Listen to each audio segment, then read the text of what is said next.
Welcome to Test Your Learning 2 for our unit on iterative based programming, right? Looping, as you might say. So in this problem, I want us to write a program that will ask the user to enter an integer, all right? And your program will then find and print how many of the digits are even. So for example, if I say enter an integer 1111, then your program should print found 0 even numbers in 1111. If I enter a number like 4232, your program should print found 3 even numbers in 4232. Okay, so obviously we need to ask the user to enter an integer. We will need to convert that integer or that input into an actual integer. Since we will need to print out the number later on, and chances are we will probably be manipulating that number, best to make a copy of it. Okay, so since we want to keep track of how many of the digits are even, then obviously we'll need to keep a variable to do that. Right, so create a variable that will keep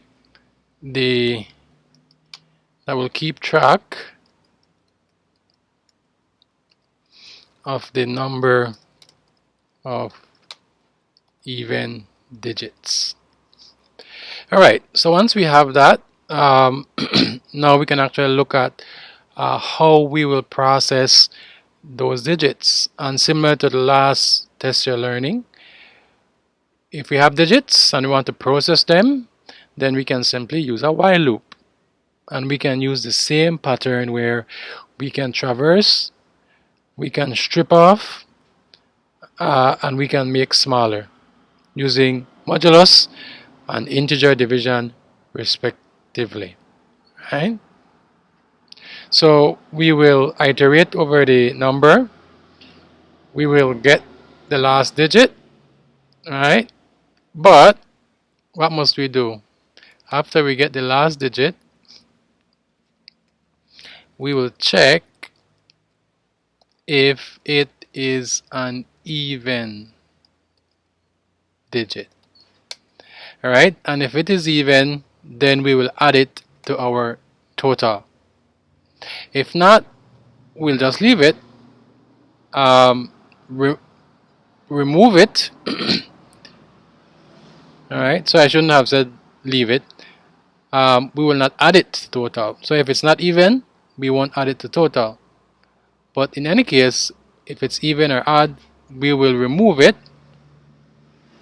and then we will make the new number be smaller, where the next number in line becomes the last digit, and then we'll repeat the process, and finally we will simply print the output showing how many even numbers there are. Alright, so I will leave it up to you to complete this program. It's somewhat similar to the Test Your Learning 1 problem. So let's see what you come up with, and in the next video we will discuss the solution. I'll see you then.